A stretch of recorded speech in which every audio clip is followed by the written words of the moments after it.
So hi, yeah, my name is Mick Weijers. I actually live in the Netherlands. I've been working in tech for the last 10 years all over the world in commercial roles, but my passion is really in the post-sales process. So I've been sales leader. I actually started as a surf travel agent in the past, but now since 4 years, I'm really passionate about customer success. And in my current role as a director of customer success, for Channext, it's a through partner marketing automation tool where we help very big enterprises. But on the side, I do a lot that fuels my passion, like create events, mentor people, coach other companies, and in the end, do anything customer success really. So for me, everything started when I was a one man team, actually two companies before, or like two companies ago, where I couldn't connect with anyone in the company about problems that I was facing. And then I started to look around and I found other communities like revenue gurus like Rev Gurus or Pavilion or Success Hacker, but they were all very American focused. And I was living in Europe, and customer success in Europe and the US are two different beasts. Like slowly the gap is closing, slowly it's growing towards each other. However, I needed European insights. And living in Amsterdam, I thought, okay, why not look around and start interviewing other people and try to find people that I could connect with over a coffee to share my challenges and not try to invent everything myself. So the necessity was that I wanted to connect with other peers that had the same problems to solve them quicker. And I couldn't rely on the American resources. So I had to basically do it myself. I think Corona sort of was a catalyst. So everything went online. So all in-person events didn't happen for multiple years. So therefore, there was a lot of webinars, and everyone was having Zoom fatigue. Like everything had to be virtual, virtual, virtual. But what I changed is that I started with connecting over lunch or connecting over breakfast, and first with one person, then with two people, then with 10 people, then with 15 people, and now slowly with groups over 100 people over food. And it's all about the in-person relationship that you build. Like you and I are now having a video call, and it's nice and it gets us to a certain level, but everyone knows that real human interaction is still the number one that you need when, because I'm looking for vulnerability. Like I want people to share openly about their challenges and about their problems, and not having to hide behind a camera. And body language says a lot, especially when you try to help each other out and be this mentor to someone else. So therefore, the thing that was different was that it was in-person events and hyper local, and especially in Europe, where every country has another culture, where every city has another culture, and we try to handle customers that have different cultures.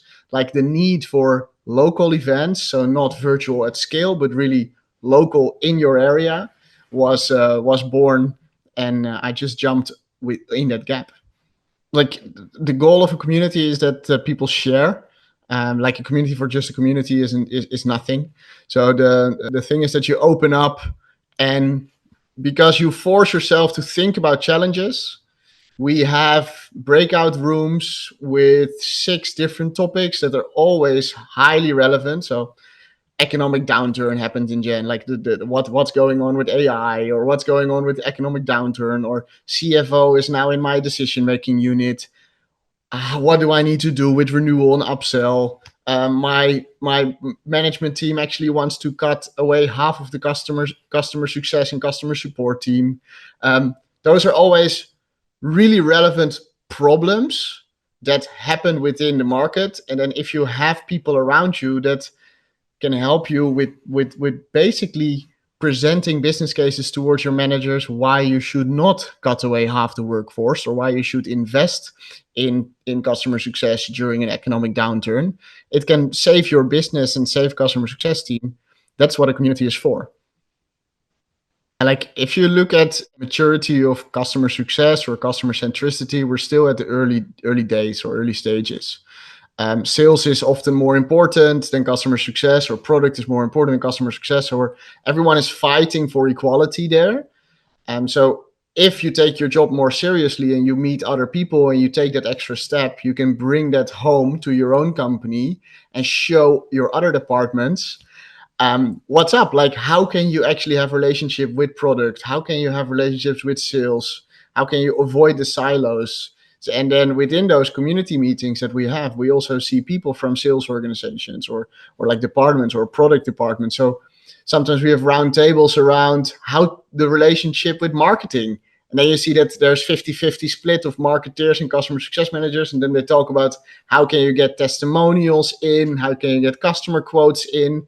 So those are everyday problems that you face with your departments. But instead of talking to your one marketeer, now you're talking to 4 marketeers, and they can bring that back. And often things that you discuss are playbooks or little tricks, or what was the most impactful change you made in your process that we want to implement in our processes. And that's, if you look at testimonials of what people have shared in these events, it's always about, I share how we work, I check how other people are working. So we sort of benchmark processes and then make some small changes, but also get the data and get the confidence to share this with your marketing leader that might have a completely different opinion than you. And then you have some real life examples where you could connect your marketing leader or your product leader with other product leaders or marketing leaders that actually are maybe more in line with how you think the relationship should be. So I don't know yet what is the best way. And like, every company does it differently, and that's amazing. Everyone has different ideas. Personally, I believe that the customer journey should be the center of the organization. If you don't have customer journey alignment, then you just miss out on rapid growth. Like if you look at the lean startup or winning by design principles, it's all about the bow tie or the customer journey, but have talks around your customer journey. We actually align our full OKR structure along the customer journey. And then it's very easy to not think in departments, but you think in relationship between steps of the customer. And then what you also said is the KPIs or the metrics that you have from the start of your journey all the way to the post-sales journey, but maybe to the renewal side, to the advocacy, or to the offboarding. That's also unfortunately part of the journey.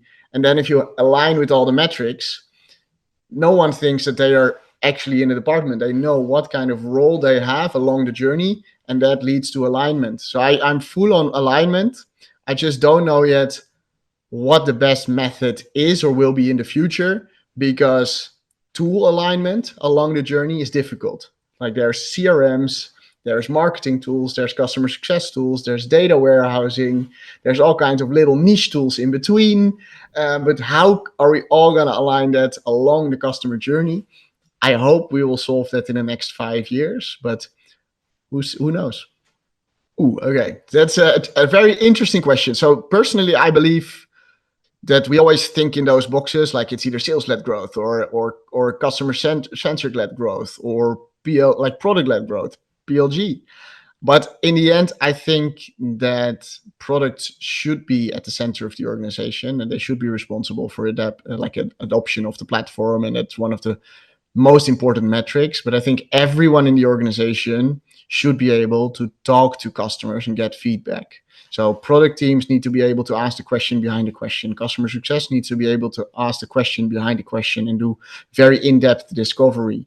And I think if we think about this is a product-led organization, then only product is going to talk to customers, and sales is just selling it if they already have a sales department, but they have very little power. I really believe in equality there, that everyone is just constantly collecting feedback at all stages.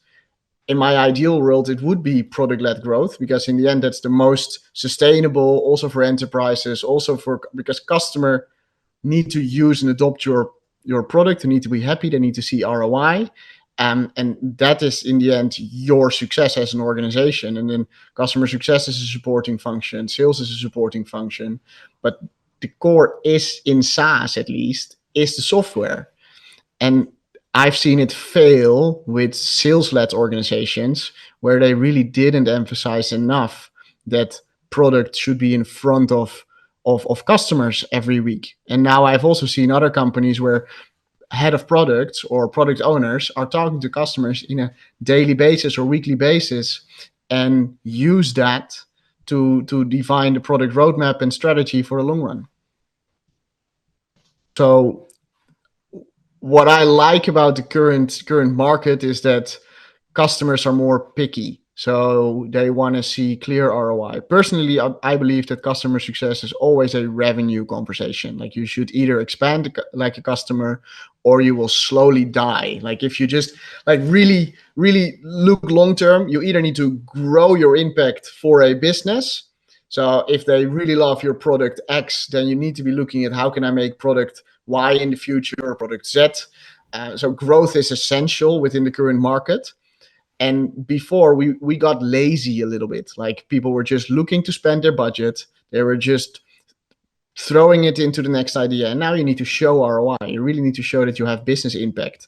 And that's the number one trend that I see that companies are struggling with, is really making the change to talk about, you invest €1, what do you get out of it? Does it save you time? Does it make you more revenue? Does it make you more efficient? But they are having hard time with transferring that into metrics, KPIs, and actually ROI drivers.